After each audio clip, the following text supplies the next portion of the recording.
January 30th, 1945, 9:08 p.m., Baltic Sea, 30 kilometers south of Stolpmunde. Captain Alexander Marinesko stood at the periscope of Soviet submarine S-13 and watched the largest target he had ever seen. A massive passenger liner over 200 meters long, brilliantly lit, moving at 15 knots through ice-filled waters. It was not displaying hospital ship markings. It was not transmitting protected status. Under international law, it was a legitimate target. Marinesko did not know the ship's name. He did not know who was aboard. He did not know that this single vessel carried over 10,000 people, refugees, wounded soldiers, civilians fleeing the advancing Soviet army, women, children, elderly, all crammed aboard a ship designed for 1,800 passengers. He did not know that if he fired his torpedoes, he would kill more people in a single attack than any submarine commander in history. He aimed carefully and gave the order. Fire. This is the story of the worst maritime disaster in history. The story of how one Soviet submarine sank a German refugee ship and killed over 9,000 people in 40 minutes. More deaths than the Titanic, Lusitania, and Bismarck combined.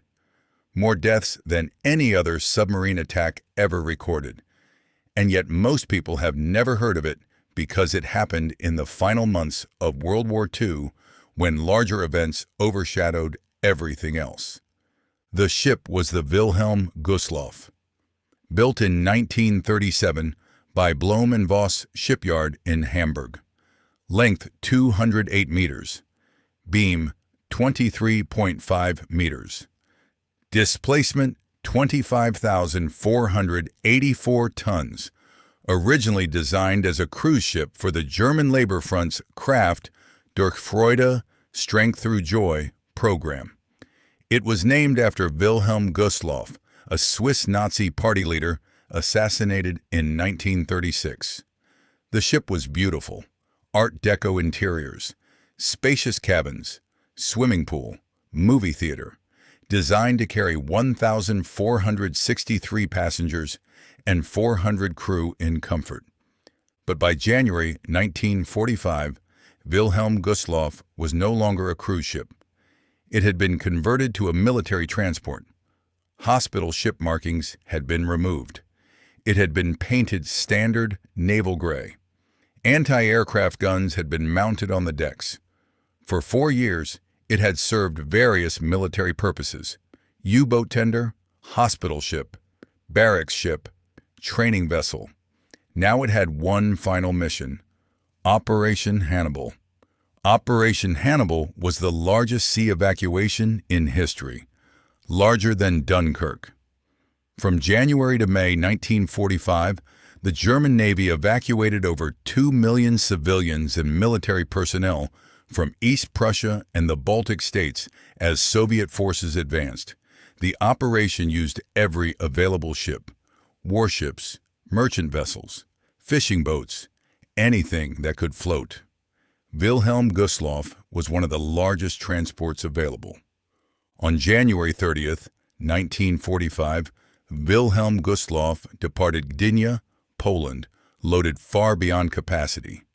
Exact passenger count is unknown. Records were incomplete. Chaos of loading prevented accurate tallies. Best estimates suggest 10,582 people were aboard. 918 naval officers and crew. 373 female naval auxiliaries. 162 wounded soldiers. 173 crew members. Approximately 8,956 refugees, mostly women, children, and elderly fleeing the Soviet advance. The ship was designed for 1,463 passengers. It was carrying over 10,000.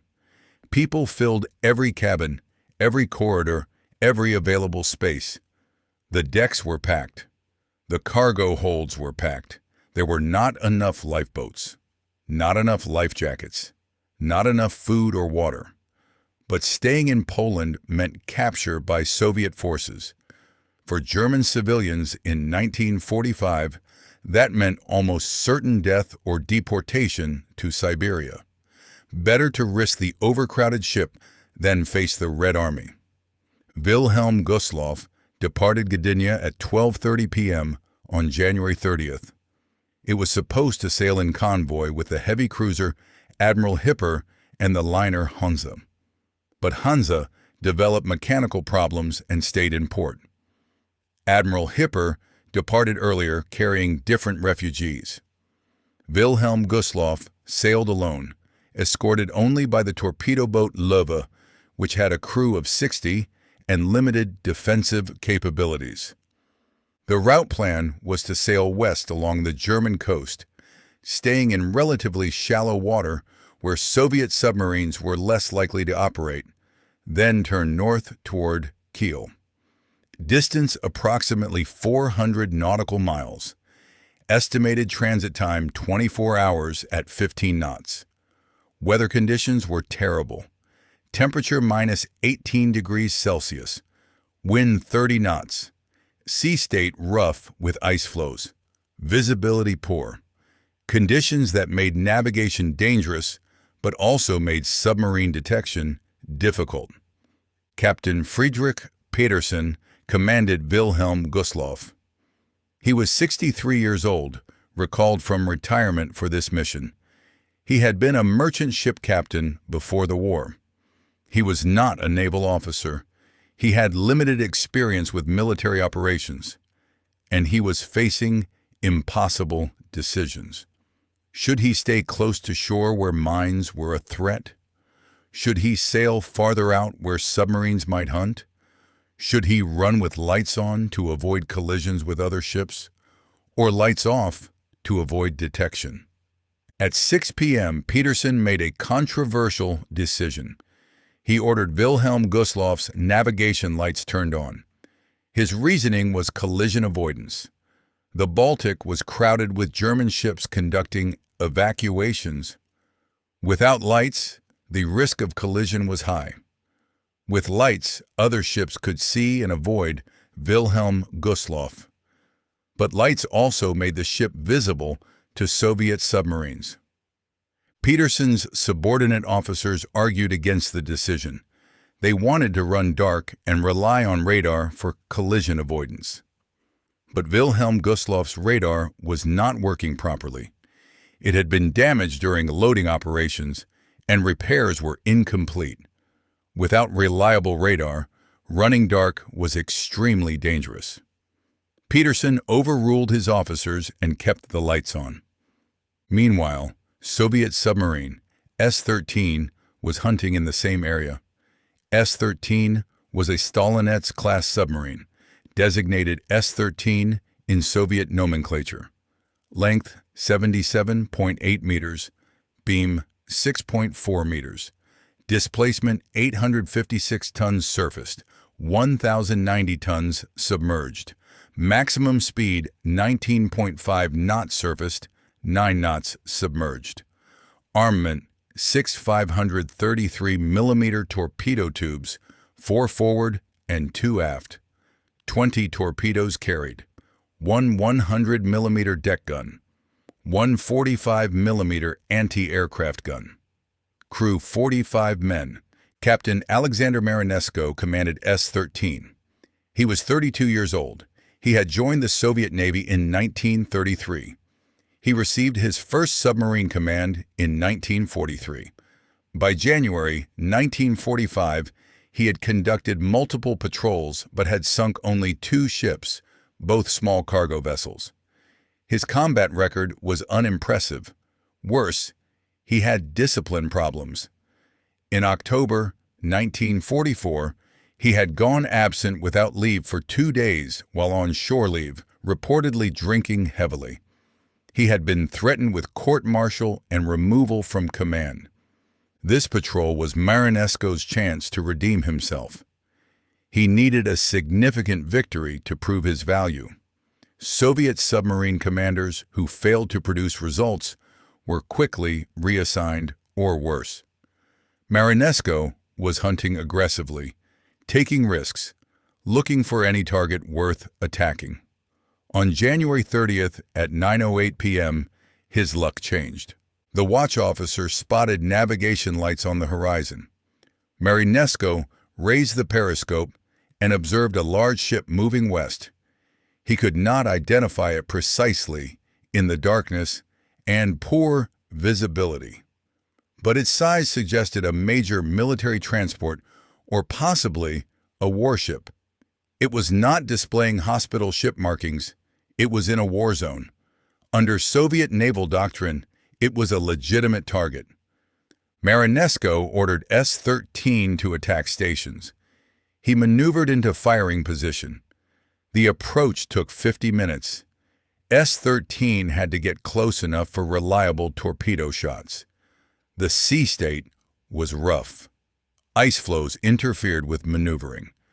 But Marinesco was patient.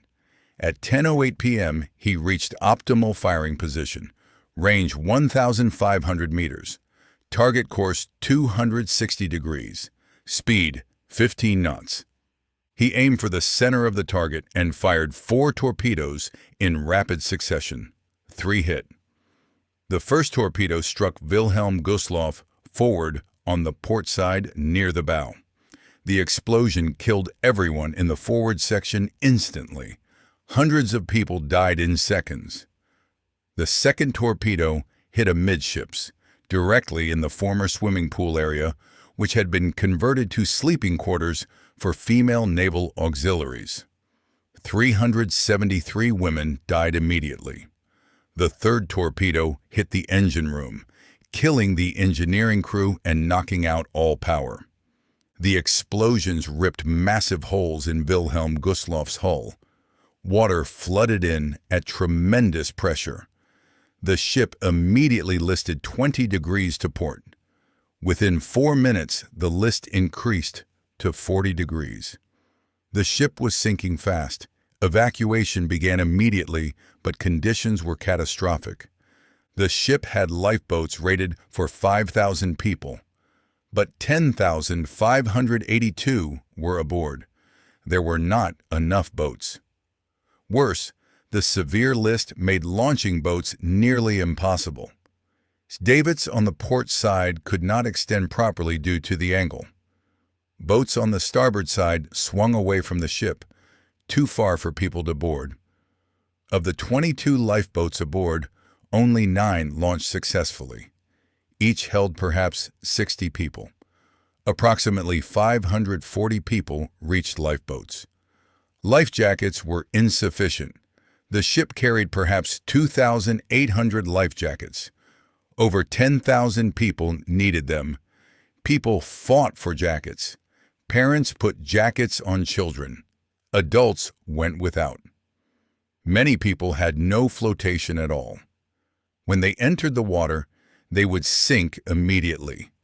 Panic spread through the ship. People stampeded toward the boat deck. The corridors were jammed. The stairwells were impassable. People fell and were trampled. Others climbed over the fallen. The lights were out. Emergency lighting provided only dim illumination. People stumbled in darkness, seeking escape routes that did not exist. In the lower decks, water was rising rapidly. Thousands of refugees who had been sleeping in cargo holds and lower compartments were trapped. The water came too fast. They drowned before reaching upper decks. Entire families died together in flooded compartments. Parents holding children. Elderly unable to climb. Wounded soldiers unable to move. They drowned in darkness as freezing seawater filled every space. 18 minutes after the torpedoes hit, Wilhelm Gustloff's bow went under. The stern rose out of the water. People slid down the deck into the sea. Hundreds fell together. The water temperature was -1 degree Celsius. Survival time in water that cold is approximately 15 minutes for an adult, less for children. People died of hypothermia within minutes of entering the water. At 10:28 p.m., Wilhelm Gustloff capsized completely. The hull rolled to port, hung inverted for a moment, then sank. The suction pulled hundreds of people underwater. They disappeared into the black depths of the Baltic. 40 minutes had elapsed from the first torpedo hit to final sinking. Over 10,000 people had been aboard. Approximately 9,400 were now dead or dying. The torpedo boat Lova immediately began rescue operations. It pulled 472 people from the water. Another torpedo boat, T-36, arrived and rescued additional survivors. Other German vessels in the area responded to distress calls and picked up scattered lifeboats. By morning, rescue ships had recovered 1,239 survivors. That meant 9,343 people had died. The worst maritime disaster in history. More deaths than any other ship sinking ever recorded. Captain Marinesco observed the sinking through his periscope. He saw the ship list and capsize. He saw people in the water. He did not know how many. He assumed he had sunk a military transport carrying perhaps 1,000 troops. A significant victory. He ordered S-13 to leave the area immediately before German anti-submarine forces arrived. The submarine dove to 100 meters and set course northeast. Marinesco reported his success to Soviet naval headquarters. He claimed to have sunk a 20,000-ton military transport. Soviet intelligence attempted to identify the ship. They concluded it was likely the Wilhelm Gustloff, known to be operating as a military transport, but they did not know how many people had been aboard. Initial estimates suggested perhaps 3,000 casualties. Still a significant number, but not historically unprecedented. The true scale of the disaster emerged slowly. German authorities were overwhelmed with refugees and casualties from the Soviet advance. Recording exact losses from Wilhelm Gustloff was low priority. Survivors were scattered across multiple ports. Many had no identification. Families had been separated during the sinking. It took weeks to compile casualty estimates. When the numbers finally emerged, they were staggering. Over 9,000 dead, possibly as many as 9,600. The exact number would never be known. Captain Marinesco continued his patrol. 10 days later, on February 9th, he sank another German transport, the General von Steuben, killing approximately 3,500 people. 2 attacks, 2 ships, nearly 13,000 deaths. Marinesco became the deadliest submarine commander in history by total casualties inflicted. But his achievements were complicated by the fact that his victims were primarily civilians and refugees, not military personnel. Soviet authorities debated how to handle Marinesco's achievements. On one hand, he had sunk 2 major German ships, a significant success. On the other hand, the ships had been carrying mostly civilians fleeing the war. Was killing refugees a military achievement worth celebrating? The Soviet propaganda machine was uncertain. Initially, they promoted Marinesco's sinking of Wilhelm Gustloff as a great victory against fascism. But as details emerged about the civilian casualties, the propaganda softened. Marinesco was awarded the Order of the Red Banner for his patrol.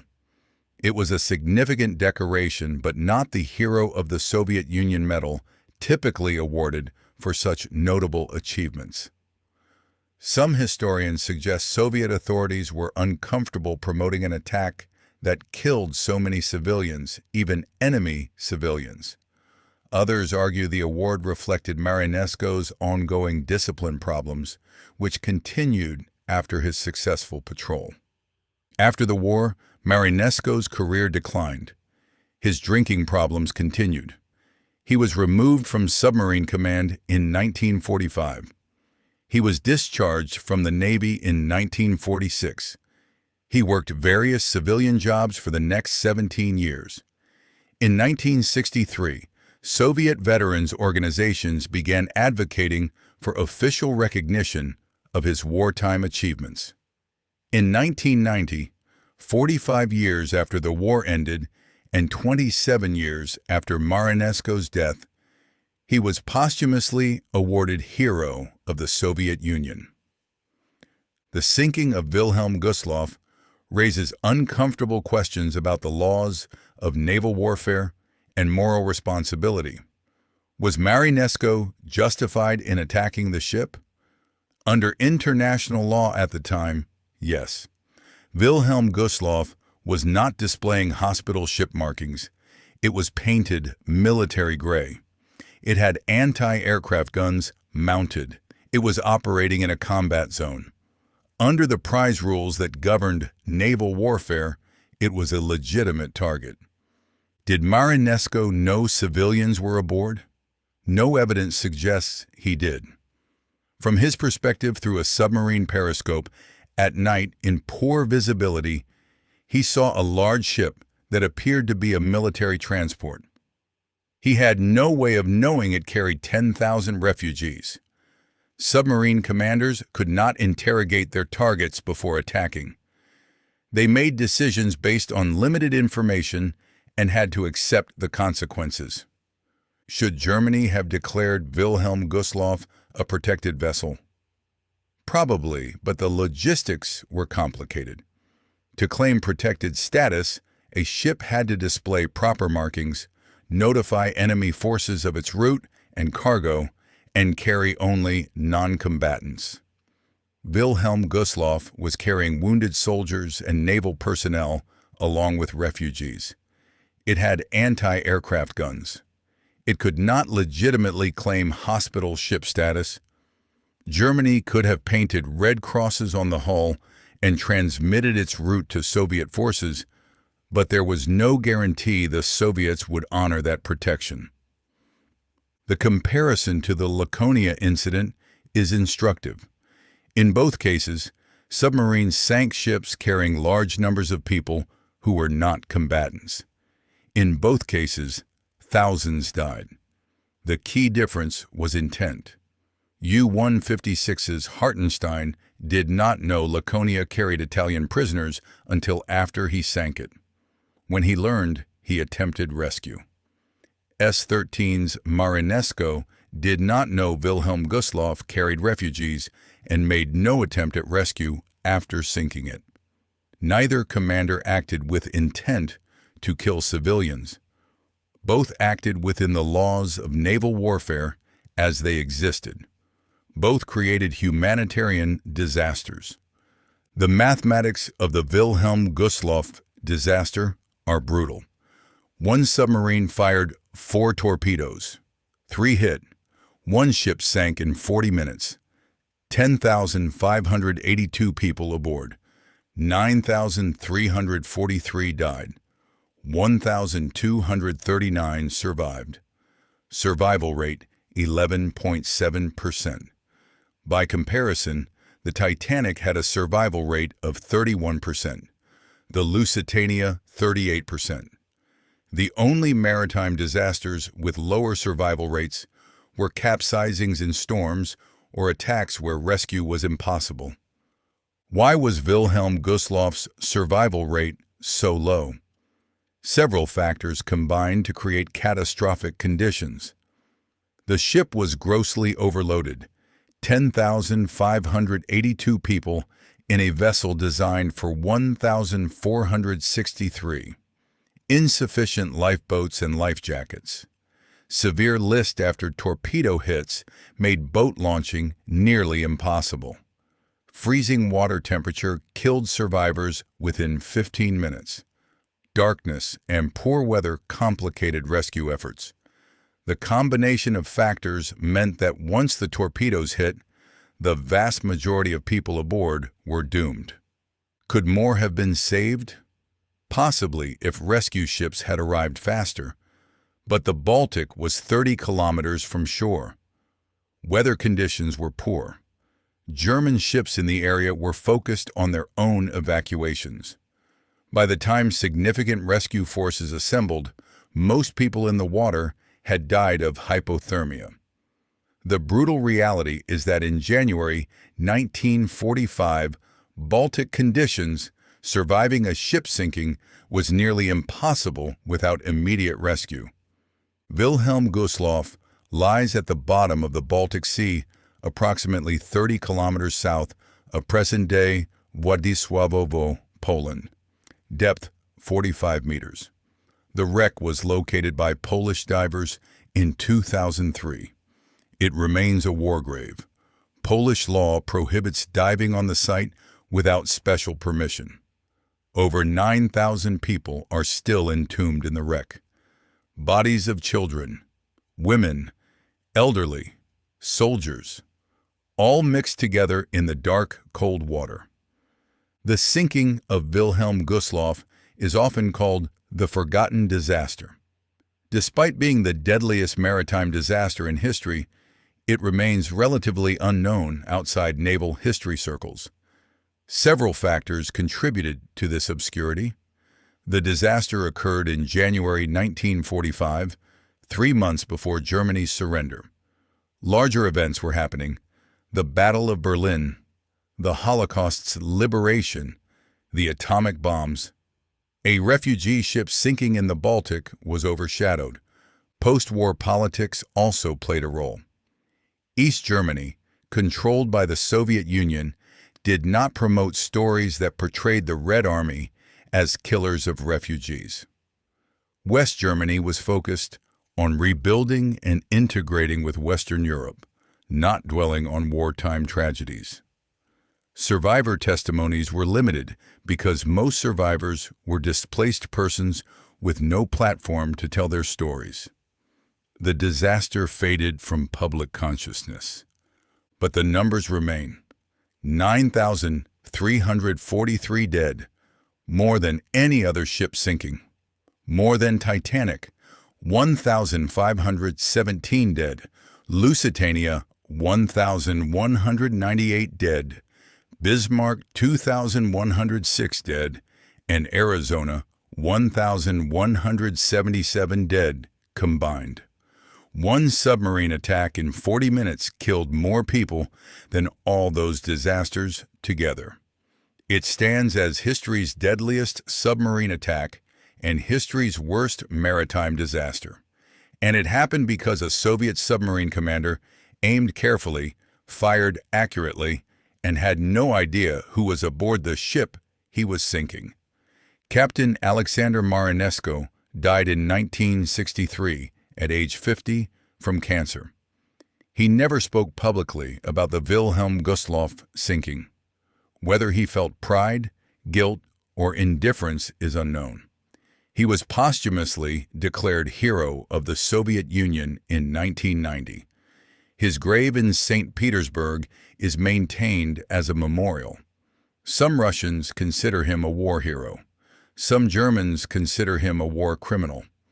The truth is probably that he was neither. He was a submarine commander who did his job, followed his orders, and killed 9,343 people in a single attack. The mathematics are simple. The morality is not.